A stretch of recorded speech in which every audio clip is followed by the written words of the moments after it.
Olá, segundo ano. Hoje nós vamos começar o estudo do capítulo Multiculturalismo e Identidade. O início do capítulo traz para nós um tema motivador. Uma discussão em torno da mostra Redescobrimento Brasil mais 500.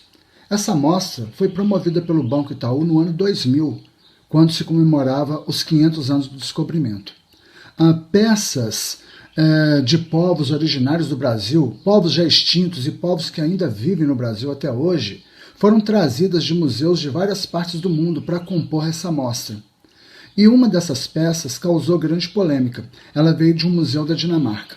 Era um manto sagrado de uma tribo tupinambá que habitou o litoral brasileiro quando os portugueses aqui chegaram. Por que esse manto ele provocou uma polêmica? Porque ele desencadeou uma discussão, e é a partir dessa discussão que o autor do capítulo começa a apresentar para nós o conceito multiculturalismo e o conceito identidade. Né? Porque observe bem, os povos indígenas brasileiros, quando viram esse manto, eles reivindicaram a posse desse manto, queriam que ele voltasse para o Brasil. Os dinamarqueses, detentores do manto naquele museu, defendiam o seu interesse. Os brasileiros que estavam conhecendo aquele manto também traziam outros interesses diversos. Então, a partir desses conflitos de interesse, o autor começa a discutir a questão do multiculturalismo e a ideia da construção da identidade. No decorrer do capítulo, nós vamos estar o tempo todo discutindo isso, multiculturalismo e identidade. É o que eu proponho para vocês, então, a partir de agora, que a gente avance para o entendimento desses dois conceitos, tá ok?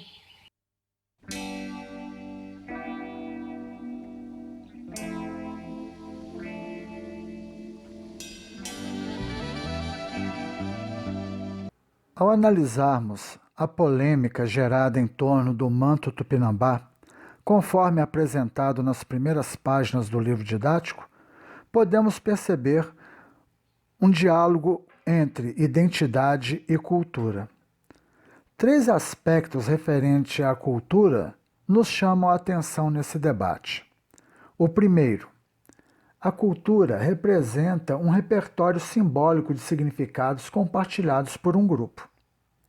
Segundo, é por meio do compartilhamento desse significado que nos torna possível sermos membros de um grupo e promover a identificação com ele. E em terceiro, a cultura, até ao se referir a uma situação, a um objeto, como o manto tupinambá, expressa um caráter múltiplo e diversificado, como percebemos no debate. Cada grupo de interesse tem uma visão cultural sobre o objeto, ou seja, o manto tupinambá.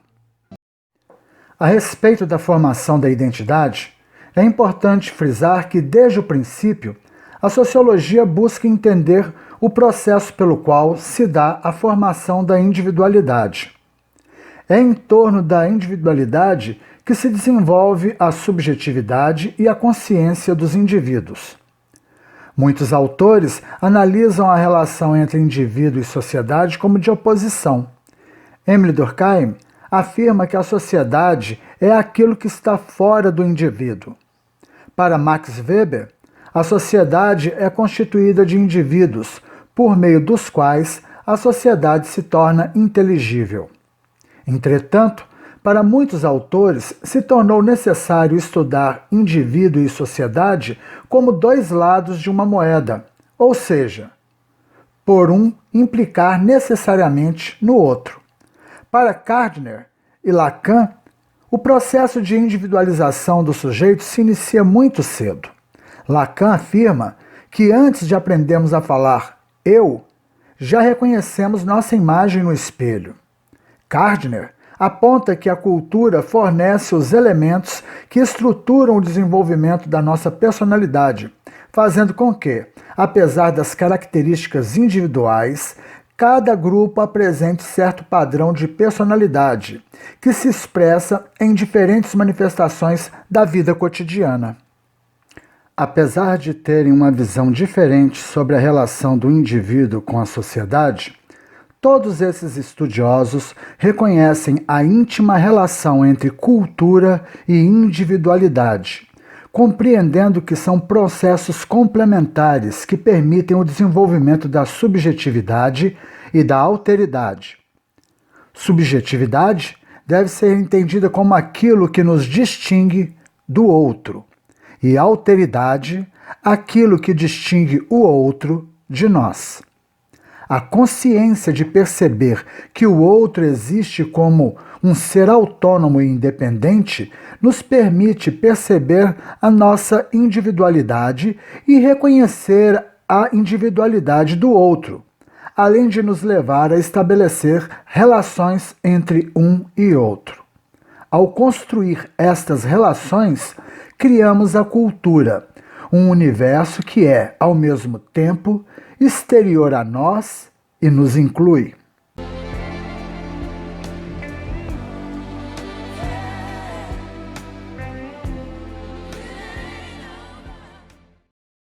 A cultura nos fornece diferentes formas para desenvolvermos o trabalho de constituição coletiva e individual subjetiva.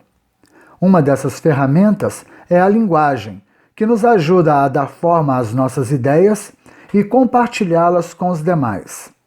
Roland Barthes distingue dois aspectos nos processos linguísticos: a linguagem, constituída dos signos, e a fala. Portanto, a linguagem é um dos elementos centrais da coletivização e da identificação individual da cultura. Além da linguagem por signos, a cultura fornece ao indivíduo os mitos, as formas de narrativas e os sistemas de memorização. Essas formas de manifestação cultural nos diferencia como indivíduos. As manifestações culturais estudadas no capítulo passado também estabelecem a aproximação entre os membros de um grupo social e suas diferenciações. Olá pessoal, eu espero que vocês tenham tirado muito proveito da aula de hoje. Caso tenham dúvidas, apresentem as mesmas lá no fórum da plataforma Unuí. No próximo vídeo, nós vamos tratar da questão dos papéis sociais, diversidade, desigualdade e conflito, subculturas e contracultura. E assim encerraremos o capítulo e partiremos para os exercícios. Bons estudos! E até a próxima, então.